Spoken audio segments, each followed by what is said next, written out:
A snooty hotel manager loses his temper and evicts the elderly woman seeking shelter from the rain in his lobby, only to regret his actions when karma catches up with him and her son intervenes. Before we continue, please take some time to subscribe to Quick Stories, like and share this video with your friends. It might brighten their day and inspire them to do good. Also keep watching because an important lesson awaits at the end of the video. While thick curtains of rain fell from the darkening skies outside, Patricia kept checking her phone for a call from her son. Adam had requested to meet her at the hotel, but had not explained why. She arrived early and sought shelter from the rain in the hotel's lobby, and now Adam wasn't even answering her calls. "Where is this boy?" Patricia wondered as she dialed him for the 5th time. "Hey, honey, this is Mom. I'll be waiting for you at the hotel. Call me when you get the message." She left him a voicemail, then stuffed the phone in her coat's pocket and looked around. This place has definitely changed a lot over the years, she thought, recognizing the luxurious hotel as the place where she had worked 3 decades ago. "Excuse me, ma'am, may I help you with something?" A soft voice distracted Patricia's thoughts, and she turned around to see a man dressed in a crisp suit with a name tag on his coat's pocket. "Thomas, right?" she asked, looking at his name tag. "Very right, ma'am. So may I help with something?" "Oh no," she said gently. "I was supposed to meet my son here, but it started raining and I had to take shelter here. Sorry, bad weather." "So I'm guessing you don't have any bookings here?" he asked. "Oh, I'm afraid not." "Well then, you need to leave," Thomas said, his jaw muscle tight. "This is clearly not a stopover, and we don't let anyone in just like that." "But the rain, it's raining cats and dogs, and I have nowhere to go. I'm sure my son will be here soon, Thomas. If you could let me stay here, it would be great. I assure you I won't be causing any disturbance." "I'm sorry, woman," Thomas said venomously. "We can't let anyone from the streets walk in and spend as much time in our building as they please without spending a penny. We're a premium hotel, and we are preparing for a festive event. You must leave." "But I know this place," cried Patricia.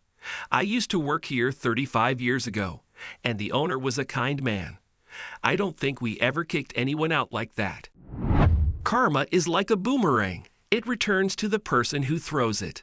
Well, times change and people change. You must leave, or I'll be compelled to call security. Out." The cruel manager kicked Patricia out in the rain, and she stood there, holding her coat closer to herself, shivering in the chilly gusts that accompanied the rain. Unfortunately, Adam hadn't replied to her message or calls, so she'd have to wait there longer. Suddenly, a young man approached her and sheltered her under his umbrella. Then he offered her a blanket to cover herself. "I apologize on behalf of the manager, ma'am," he said. "Thomas is an unkind man. Nothing new there. Sorry about the way he treated you." "And you are?" asked Patricia, confused by the man's generosity. The young man introduced himself as Charlie, the porter.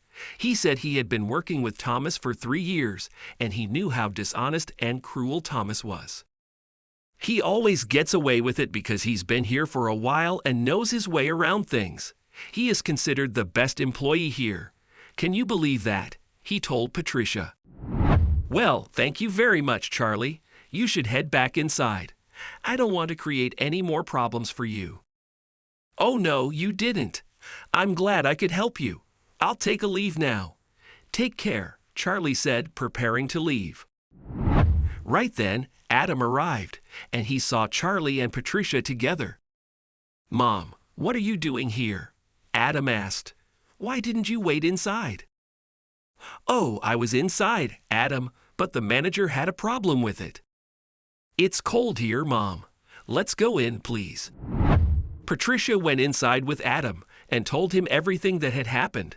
Adam was shocked. The event preparations were for none other than Patricia, who was fired from her job years ago for bringing her young son to work. Patricia had raised Adam alone after her husband's death, and because she couldn't afford a nanny for him back then, she brought Adam to work with her.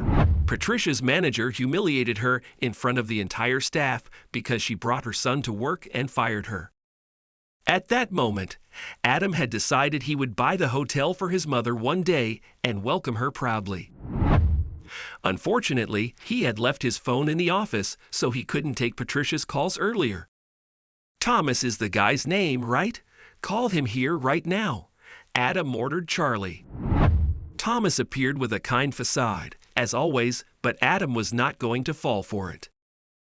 "Oh, Mr. Farrell, what a pleasure to finally have you here," he said brightly. "We are almost done with the preparations. You didn't inform us who the special guest for the evening is." Adam smiled and said, "The woman you kicked out in the rain, Thomas." And so he stepped forward, tore off the badge on Thomas's uniform, and handed him a mop and bucket. "You have two options now. You either take up the job of cleaning the hotel or get the hell out of this place. The woman you disrespected is my mother, and I can't let that slide. This event was supposed to be a surprise for my mom, and I've been waiting for this moment for so long. You ruined everything, so you deserve this." Thomas had never thought his karma would catch up with him, but it did. He had to accept the cleaner's position eventually, while Patricia was proud of her son, who never forgot her sacrifices.